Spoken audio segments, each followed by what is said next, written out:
Students, सोहम sir, physics, Aaradhya classes, है ना। आज का लेक्चर बड़ा धांसू है। ऐसी 5 से 6 चीज़ें तू सीख के जाएगा। You will learn definitely something good today, more than 5 to 6 points, और तुझे हैप्पीनेस फील होगा कि हाँ यार ये तो फिजिक्स इजी पड़ गया, कुछ नया नया जान के जाएगा। ठीक है, आज चल। तो क्वेश्चन क्या है? क्वेश्चन सबसे पहला तो ये है कि भाई वर्क एनर्जी थियरम लाओ by variable force in one dimension. लगाना झटका। सर वर्क एनर्जी थियरम पिछले लेक्चरों में तो पढ़ा है। ए भाई वो जो पढ़ा है ना वो कांस्टेंट फोर्स की वजह से लाया था आंसर, कांस्टेंट फोर्स का फंडा डाल के आंसर लाए थे। आज वेरिएबल फोर्स से लाना है। सर कांस्टेंट हो वेरिएबल, अपने को तो आंसर से मतलब है, इसे नहीं आता है। पहले तो देख, वर्क एनर्जी थियरम मतलब delta K is equal to W, ये आंसर लाना है। और ये सर हम तो ला चुके हैं। अरे कांस्टेंट फोर्स से लाया है रे, वेरिएबल फोर्स से लाना है। सर कांस्टेंट में क्या दिक्कत है? रुक बताता हूँ। देख, कांस्टेंट फोर्स होता है, तो ये समझा रहा हूँ, थियरी स्टार्ट नहीं कर रहा हूँ अभी। तू देख, कांस्टेंट फोर्स होता है, कांस्टेंट फोर्स मतलब F is equal to M A में, ये तो हमेशा बदलता नहीं है मास। तो फोर्स भी कांस्टेंट है तो एक्सेलरेशन भी कांस्टेंट हो जाएगा, कॉमन सेंस की बात है। एक्सेलरेशन कांस्टेंट होगा तो वो 3-4 जो फॉर्मूला है वो लगेगा। v is equal to v0 plus AT, d is equal to v0t plus half AD square, और v square minus v0 square 2AD, ये लगते हैं ना। हाँ, तो ये बता रहा हूँ कि जब मामला कांस्टेंट फोर्स का हो तब एक्सेलरेशन भी कांस्टेंट होता है, और एक्सेलरेशन कांस्टेंट होता है तो ये फॉर्मूले से तेरा आंसर आता है ना। तो पिछली बार जो लाए थे हम वर्क एनर्जी थ्योरम, वो इससे लाए थे, याद कर। आया याद? हाँ, लेकिन आज तो कांस्टेंट फोर्स अलाउड ही नहीं है, वेरिएबल फोर्स पे लाना है आंसर। तो ये एक भी फॉर्मूला आज तू ले नहीं सकता है। तो पहले तुझे बांध दिया, मतलब रिस्ट्रिक्शन, कि ये फॉर्मूले से आंसर नहीं ला सकता है ना। हाँ ठीक है, कोई बात नहीं, लाएंगे, वेरिएबल फोर्स से लाएंगे, कौन डरता है। हाँ तो मत डर भाई, मत डर, लेकिन थियरी स्टार्ट करो उससे पहले। अच्छा, मैंने बोला था you will get 5 to 6 different points. तो पहला पॉइंट तो पकड़ में आया ना, क्या कि जब फोर्स कांस्टेंट हो तभी वो फॉर्मूले ले सकते हैं, चैप्टर 3 वाले, वरना नहीं ले सकते हर जगह। It is not mom's brother's house, मामा का घर नहीं है। हाँ चल देख, अब रीडिफ्रेंशिएट करने का एक मैथमेटिक्स है थोड़ा, शायद आपने आगे सीखा नहीं सीखा मुझे श्योर नहीं है, तो मैं रिस्क नहीं लेना चाहता, मैं अभी सिखा देता हूँ, फिर अपनी थियरी स्टार्ट करता हूँ, क्योंकि इस थियरी में मुझे रीडिफ्रेंशिएट का पैटर्न चाहिए आप लोगों के लिए। देखो क्या होता है रीडिफ्रेंशिएट करना। फॉर एग्जाम्पल ये है d/dt और यहाँ पे है t³, तो इसको डिफ्रेंशिएट करेगा तो कैसे करते हैं जानते हैं ना, पावर आगे आ जाएगा और ऊपर पावर में -1 हो जाएगा, ये दो ही चीज़ें। ये पावर को आगे ले लिया और ऊपर पावर में -1 कर दिया, तो इसका आंसर क्या हो गया, 3t²। जानते हैं हम, वेरी गुड, बड़ा खुश हो रहा है, सर तो इजी पढ़ा रहे। अब देख, d/dt ऑफ x³ ले। सर इसमें भी क्या है, पावर को आगे ले लो, ऊपर -1 कर दो। हाँ तू बिंदास कर, लेकिन भाई ठहर जा थोड़ा। अब फर्क देख, डिफरेंशिएशन के कुछ रूल है जो चैप्टर 3-4 में पढ़े होंगे तूने। ये जिसके रिस्पेक्ट में डिफरेंशिएशन हो रहा है, यहाँ पे डिफरेंशिएशन किसके रिस्पेक्ट में हो रहा है, t के रिस्पेक्ट में। और किसका हो रहा है, t का, मतलब ये दोनों वेरिएबल देख सेम है, t to t है, तो कोई दिक्कत नहीं होती है। लेकिन यहाँ पे वेरिएबल बदल गए हैं, t के रिस्पेक्ट में हो रहा है, लेकिन हो किसका रहा है, t का नहीं हो रहा है सर, x का डिफरेंशिएशन हो रहा है, तो वेरिएबल चेंज हो गए ना। हाँ टेक्नीशियन का एक्सरसाइज कर रहे हो इधर उधर, मेरा कंसंट्रेशन ब्रेक हो रहा है यार, बैठ जाओ एक जगह आराम से कैमरा पकड़ के। ये यार अब खड़े खड़े योगा कर रहे हो, क्या जरूरत है योगा करने की, बैठो एक जगह। सॉरी बच्चों, देखो तो क्या है यार, इधर पढ़ा रहा हूँ उधर योगा कर रहा है, व्हाट इज दिस। चल, यहाँ पे डिफरेंशिएशन t के रिस्पेक्ट में x का हो रहा है, मतलब वेरिएबल अलग है। जब वेरिएबल अलग होते हैं ना तब समझ ले पेनल्टी भरना पड़ता है। क्या भरेगा पेनल्टी, जो भी वेरिएबल अलग आया उसको फिर से बाहर निकाल, मैदान में लेके आ, चल आजा भाई तू, लेके आया उसका फिर से एक बार डिफ्रेंशिएशन करना पड़ता है, इसको बोलते हैं रीडिफ्रेंशिएशन पैटर्न। ऐसे समझा कि नहीं समझा? हाँ, एक और एग्जाम्पल ले, d/dt। फिर आगे क्या करूँ? अरे आगे तेरे से जो होता है वो कर, तेरे को जो आता है देख। आगे मेरे को क्या आता है इधर 3x² और ये dx/dt मीन स्पीड। होता है तो करने का, नहीं होता है तो उसको ऐसे ही छोड़ देने का। जैसे यहाँ पे कुछ भी आया, जैसे पे देख सपोज आया dp/dt फॉर एग्जाम्पल। अब p को तू नहीं जानता है तो छोड़ दे, dp/dt आंसर है, घबराने का नहीं। होता है तो करने का, नहीं होता है तो नहीं करने का, लेकिन ये दिखाना पड़ेगा कि हाँ ऐसा हम यहाँ पे सोच रहे हैं, ऐसा लिखते हैं। ठीक है, चल one more example, d/dt y²। देख ले, पहले तो 2y 2 - 1, ये तो होना ही होना है, कंपलसरी है। अब फर्क क्या है? फर्क ये कि दोनों वेरिएबल अलग है, तो इसको उठा के बाहर ले जा मैदान में। चलो आ जाओ भैया। हाँ, फिर d/dt हो गया फैसला। ये भी तो स्पीड ही होता है ना, डिस्प्लेसमेंट अपॉन टाइम। तो कर दे, होता है तो कौन ना बोल रहे हैं। हाँ ठीक है, क्लियर, पक्का, सीरियसली। चल एक और एग्जांपल देता हूँ तेरे को, यहाँ पे देता हूँ इस जगह में, d/dt of v², d/dt of v²। तो पहले तो जो होता है वो तो कर दे लीगली, 2 को आगे ले ले, 2 - 1। अब देख वेरिएबल अलग है, ये t और ये v है, तो इसको उठा के बाहर ले आ। चलो आ जाओ भाई बाहर, आप आ गए। अब उनको हार पहना दो। चलो भाई d/dt का हार पहना दिया, हो गया। अब आगे तुझे कुछ आता है तो कर, नहीं आता है तो छोड़, इतना राइट है तेरा। अच्छा मुझे तो आता है, देख ये होता है 2v और ये dv/dt ना एक्सेलरेशन होता है v का, दे बे यार, x का t के रिस्पेक्ट में डिफरेंशिएशन v होता है, तो v का t के रिस्पेक्ट में डिफरेंशिएशन a होता है ना, कि नहीं होता है? हाँ, तो ये सब अब क्लियर हो गया ना। हाँ, ये रीडिफरेंशिएशन का पैटर्न बहुत काम में आएगा दोस्त। ये तो 11वीं में नचाएगा आपको, पूरा डिस्को करवाएगा आपसे। हाँ सच बोल रहा हूँ। लेकिन सोहम बाबा को पता होता है ना बच्चे का मेंटल स्टेटस, कि बच्चा कहाँ अटक सकता है। अभी नया नया है तू साइंस में, ये अभी नया नया नहीं है यार, 4-6 महीने हो गए, अब तुम पुराने हो जाओ पहले तो। अब ये नया नया का ज्ञान बांटना बंद कर दो, अब तुम पुराने हो गए हो, तो थोड़ा प्रैक्टिस ज़्यादा करो। चल इसका स्क्रीनशॉट तो ले ले, इतना धांसू बोला तो था you will learn 5 to 6 different points, है ना। तो पहला पॉइंट तो वो सीखा कि कांस्टेंट फोर्स होता है तभी वो फॉर्मूले एंट्री हो सकते हैं, वरना उन फॉर्मूलों को हाथ नहीं लगाना है, जल जाओगे। हाँ, दूसरा पॉइंट रीडिफरेंशिएशन का पैटर्न सीखा। अब मैं अपना थियरी स्टार्ट करता हूँ। थियरी सिखाते सिखाते और तुझे 4-5 पॉइंट नए दूंगा, ठीक है। चल स्क्रीनशॉट ले ले, 1, 2 and 3 हो गया ना स्क्रीनशॉट। अब देख थियरी स्टार्ट कर दे, बहुत टाइम ले लिया अपन ने। Work energy theorem, kinetic energy, ठीक है बबुआ। चल स्टार्ट, वो फॉर्मूले से तो नहीं कर सकते हैं, तो नहीं करना है ना, उस पर स्टैम्प थोड़ी लगा हुआ है। बहुत फॉर्मूले फिजिक्स के पास पूरा दरिया है। एक काम कर, काइनेटिक एनर्जी के फॉर्मूले से स्टार्ट करते हैं। हाँ, कि 1 डायमेंशन में किसी भी ऑब्जेक्ट का काइनेटिक एनर्जी 12 mv²। हाँ, तो kinetic energy of object in 1 dimension is 12 mv², ठीक है।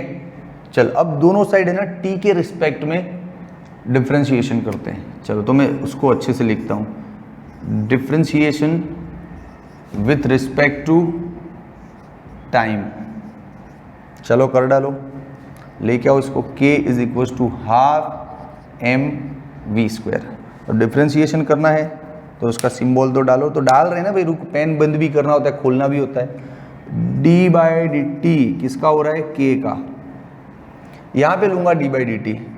तू बोलेगा क्यों सर? अरे यार, जैसे 2 कांस्टेंट है, कोएफिशिएंट है, तो बाहर रखते हैं ना, जैसे m भी तो कांस्टेंट होता है।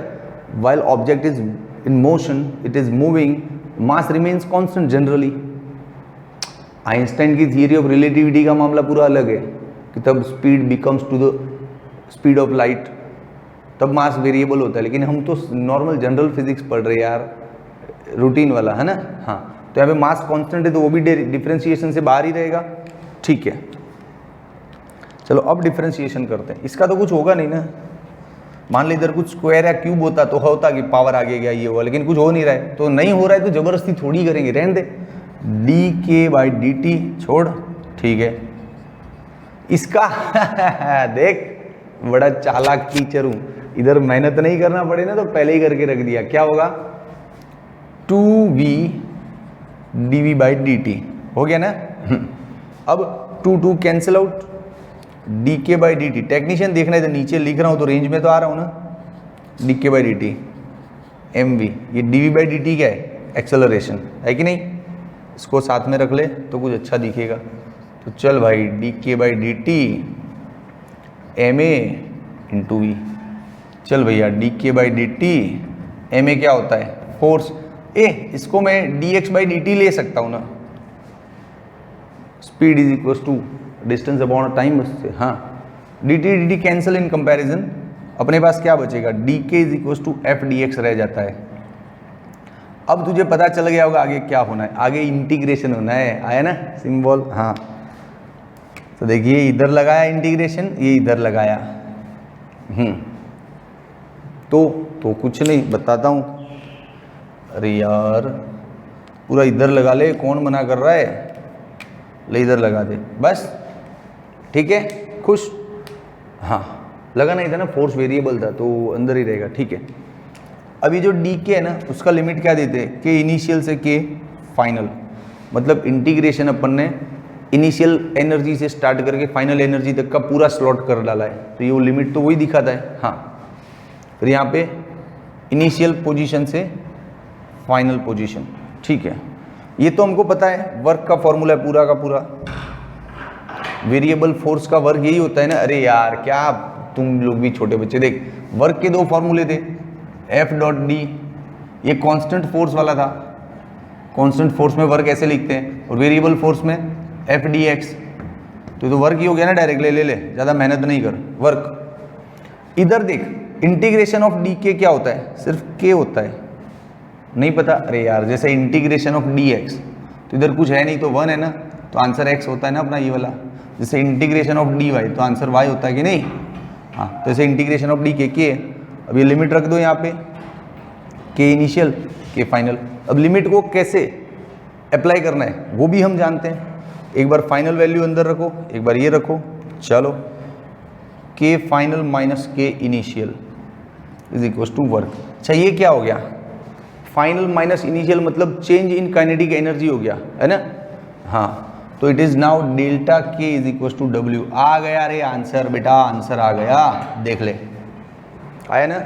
आई टोल्ड यू कि एनर्जी फाइनल और इनिशियल का माइनस डेल्टा के। आई टोल्ड यू ना कि तू 5 से 6 अलग अलग पॉइंट आज सीख के जाएगा। चल अब इसका स्क्रीनशॉट ले ले, तो इजी मैथमेटिक्स था, बस यहाँ पे मजा आना था वो मैंने पहले ही ले लिया, यहाँ पे टाइम बच गया। चल स्क्रीनशॉट ले ले, 1 2 3। अरे भाई अभी देख एक गड़बड़ हो गया, टेक्नीशियन ने अभी बताया, ये साले सब के सब है ना टेक्नीशियन माथे पड़े हुए हैं। ये इंग्लिश मीडियम का लेक्चर है, टाइटल गुजराती में लिखा पड़ा है, तो इससे जस्ट पहले गुजराती का वीडियो शूट हुआ था तो चेंज करना भूल गया ना, लेजी टीचर यू नो। चल अभी चेंज कर देता हूँ, हंसना नहीं, मम्मी पापा को बोलना नहीं कि देखो इंग्लिश मीडियम के सर और गुजराती में लिखा पड़ा है।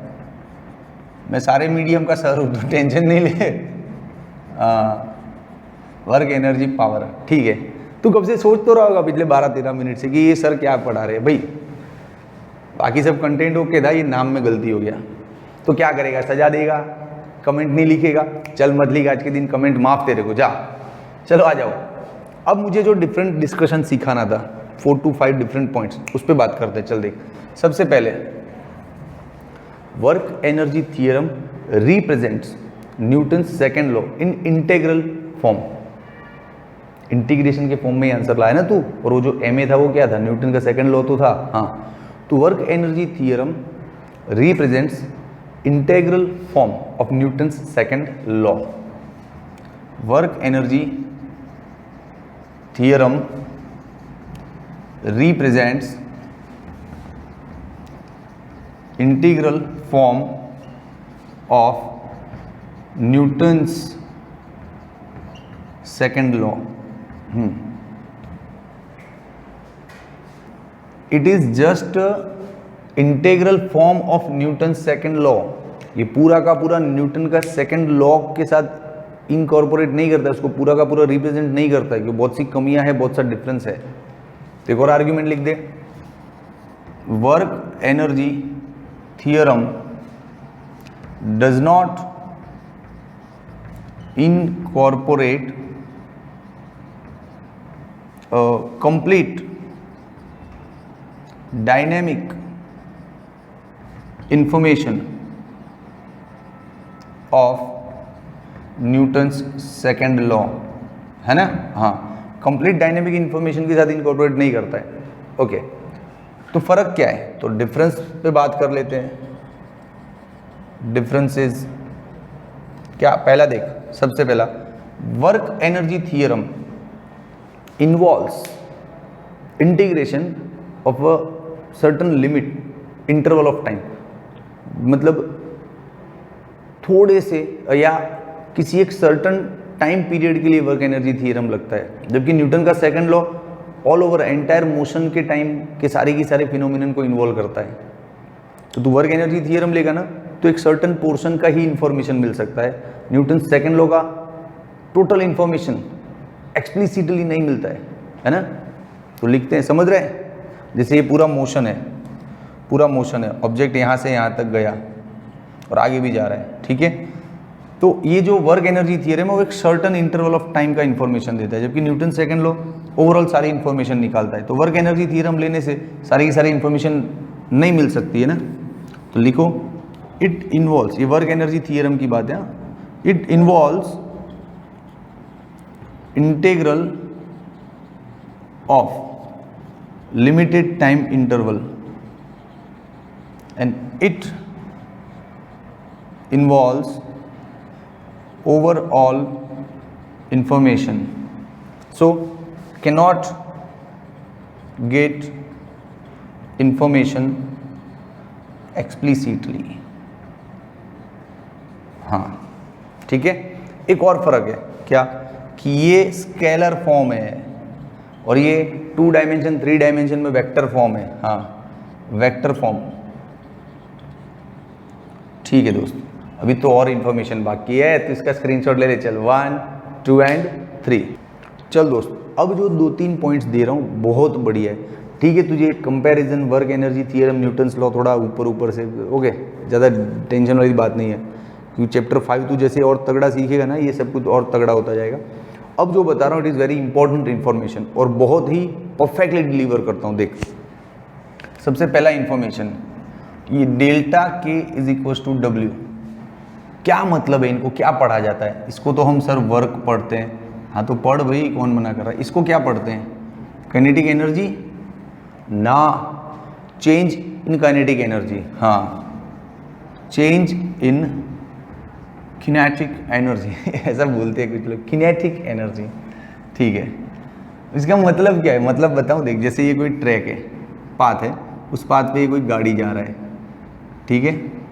उस गाड़ी का यहाँ पे initial kinetic energy suppose 5 joule है, यहाँ पे पहुँचा था फाइनल काइनेटिक एनर्जी भी मान लो 5 जूल है।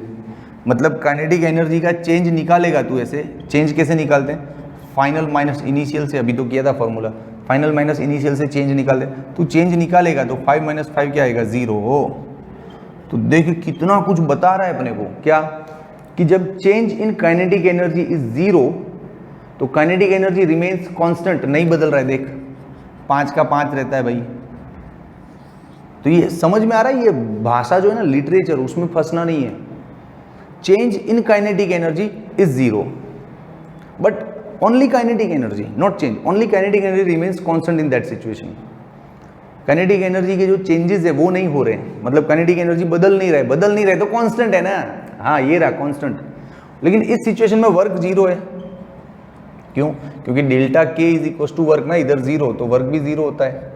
तो है कि नहीं धांसू सेंटेंस? तो लिख दे, क्या लिख दे, कि when change in kinetic energy, when change in kinetic energy is 0, 2 impact होते, क्या, kinetic energy remains constant but work becomes 0। ये इतनी सी बात बताना चाह रहा हूँ इस फिनोमिनन से। लेकिन मेरे हिसाब से तू ना ये ड्राइंग से याद रखना है इसको, ये तुझे बहुत परफेक्ट दिमाग के अंदर इंस्टॉल रहेगा। इसे रट्टा मत मारना सेंटेंस को, ठीक है, समझाया पूरा। चल एक और इन्फॉर्मेशन देता हूँ बढ़िया वाली। जब भी किसी ऑब्जेक्ट पे फोर्स लगता है और डिस्प्लेसमेंट फोर्स के डायरेक्शन में ही हो, displacement is in the direction of force, both are in the same direction, और any component of displacement is in the direction of force, या तो डिस्प्लेसमेंट खुद फोर्स की डायरेक्शन में हो या डिस्प्लेसमेंट का कोई कंपोनेंट फोर्स की डायरेक्शन में हो, इस सिचुएशन में वर्क पॉजिटिव होता है। ये हमने पहले सीखा हुआ है ड्राइंग से, वर्क पॉजिटिव होता है। अच्छा, जब वर्क पॉजिटिव होता है तब ऑब्जेक्ट पर वर्क होता है, ऑब्जेक्ट के ऊपर वर्क होता है, ऑब्जेक्ट पे कोई वर्क कर रहा है, ऑब्जेक्ट खुद वर्क नहीं कर रहा है उस वक्त। हाँ, और ऑब्जेक्ट जब ऑब्जेक्ट के ऊपर वर्क होता है ना, तो मतलब कोई ऑब्जेक्ट पे चल निकल बे, ये हो गया ना वर्क। ऑब्जेक्ट इधर खड़ा है, एक लगा चल भाग, तो ऑब्जेक्ट पे वर्क हुआ तो ऑब्जेक्ट भागा, काइनेटिक एनर्जी बढ़ता है, स्पीड भी बढ़ता है इस सिचुएशन में। लिखते अपना ऑब्जर्वेशन, धांसू है यार क्या, कि व्हेन दो चीजें हैं क्या, कि डिस्प्लेसमेंट इज, भाई थोड़ा लिखने में जगह लगेगा, टेक्नीशियन कैमरा घुमाना अपना, D is in the direction of force और एनी कंपोनेंट ऑफ डी, या तो डी खुद फोर्स के डायरेक्शन में हो या component of D is in the direction of force, इन दोनों सिचुएशन में वर्क, कहाँ गया रेड पेन, वर्क पॉजिटिव होता है।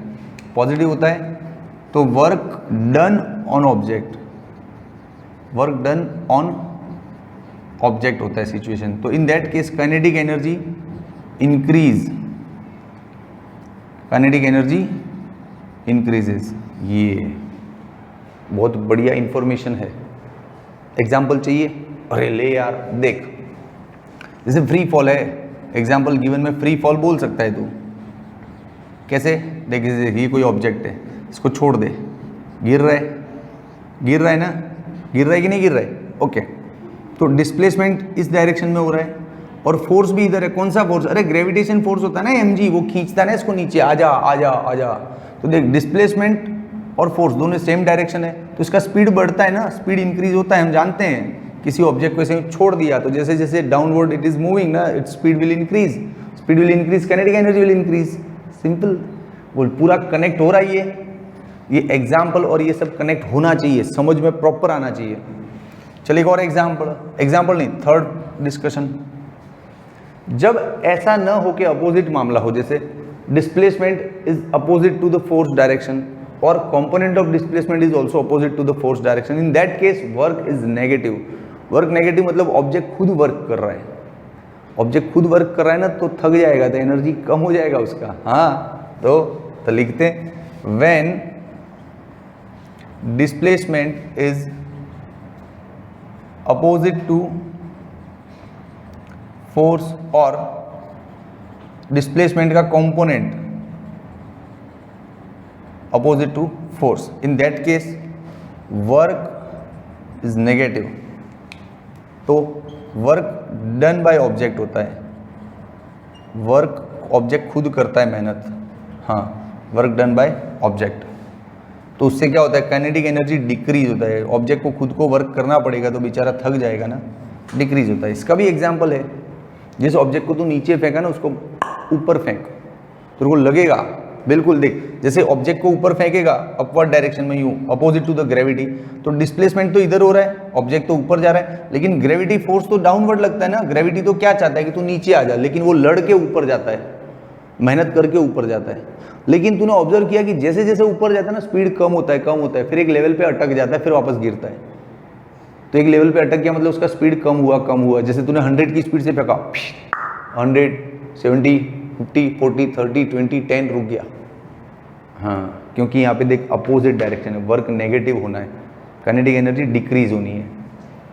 आई टोल्ड यू ना in the beginning of lecture कि तू 4 से 5 ऐसे दांसू पॉइंट सीख के जाएगा, तेरा कॉन्फिडेंस डबल हो जाएगा वर्क एनर्जी पावर चैप्टर में। हो गया कि नहीं? चल स्क्रीनशॉट ले ले, 1, 2 एंड 3। अच्छा लगा तो कमेंट में लिखना कि सर मज़ा आ गया, कितना सारा डिफरेंट चीज़ें सीखा। देख तू, सबसे पहले ये सीखा कि वेरिएबल फोर्स का मतलब वो 3 फॉर्मूला नहीं लेना है, हाथ जल जाएगा, हाथ लगाना भी नहीं। दूसरा चीज़ सीखा रीडिफ्रेंशिएशन, कि टी के साथ एक्स का डिफ्रेंशिएशन हो तो एक्स को फिर से करना पड़ता है। 2 चीज़ें सीखा डिटेल में। फिर वर्क एनर्जी थियरम न्यूटन को रिप्रेजेंट नहीं करता है कंप्लीटली, हाँ सिर्फ इंटीग्रल फॉर्म है। फिर ये सारे इतना तो बढ़िया बढ़िया सिखाया है, फिनोमिनन सब अलग अलग घटनाएं तो सीखी तूने, तो मज़ा आया ना? तो लिख दे कमेंट में कि साहब मज़ा आ गया। ठीक है, चल बाय।